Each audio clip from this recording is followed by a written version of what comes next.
தெரியுமா? நமக்கு தேவைப்படும் முழுமையான புரதம் பிஸ்தாவிலேயே கிடைத்து விடுமாம். புரதம் மிகு உணவு. அமெரிக்க பிஸ்தாக்கள் ஒரு முழுமையான புரதம் என்று பொதுவாக ஏற்றுக்கொள்ளப்பட்ட வரையறை ஆகும். அவை சைவ உணவு உண்பவர்களிடையே பிரபலமாகியுள்ள குயினோவா, சுண்டல் மற்றும் சோயாபீன்ஸ் போன்ற குறைந்த எண்ணிக்கையிலான தாவர புரதங்களின் வரிசையில் சேர்கின்றன. உயர் புரத உணவு. பருப்புகள் என்று பெயரிடும் போதெல்லாம் பிஸ்தா, பாதாம் மற்றும் முந்திரி ஆகியவை பட்டியலில் முதலிடம் வகிக்கிறது. இந்த கொட்டைகள் பல சமையல் பயன்பாடுகளை கொண்டிருப்பது மட்டுமல்லாமல் பல ஆரோக்கிய நன்மைகளையும் கொண்டுள்ளன. மத்திய ஆசிய பகுதிகளை பூர்வீகமாக கொண்ட பிஸ்தாவை பற்றி நாம் குறிப்பாக பேசினால், பிஸ்தா குல்ஃபி, பிஸ்தா பாதாம் பால், பிஸ்தா இனிப்புகள் மற்றும் பல வகை உணவுகளில் பயன்படுத்தப்படுகிறது.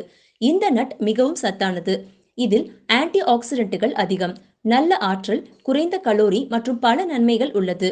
இதை சேர்த்து ஒரு புதிய பகுப்பாய்வு பிஸ்தாக்களை புரதச்சத்து நிறைந்தவை என்று மட்டும் கூற முடியாது.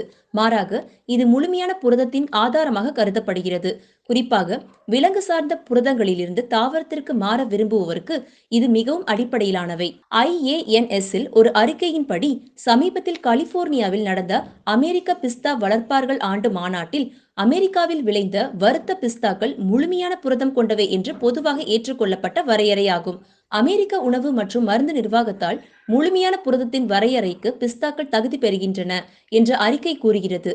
FDAD AFDA படி ஒரு முழுமையான புரதம் தேவையான அனைத்து அமினோ அமிலங்களையும் போதுமான அளவு கொண்டிருக்கும் உணவு ஆகும்.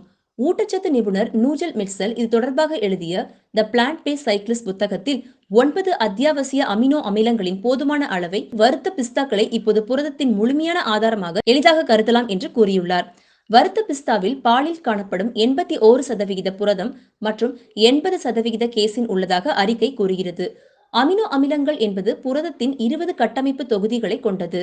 ஆனால் 9 அத்தியாவசிய அமினோ அமிலங்கள் மனித உடலால் உற்பத்தி செய்யப்படுவதில்லை. எனவே அவை உணவில் பெறப்பட வேண்டும். தாவர அடிப்படையிலான உணவுகளில் பெரும்பாலானவை முழுமையற்ற புரதங்களாகும். எனவே அவை ஒன்று அல்லது அதற்கு மேற்பட்ட அத்தியாவசிய அமினோ அமிலங்களில் குறைபாடுள்ளவை.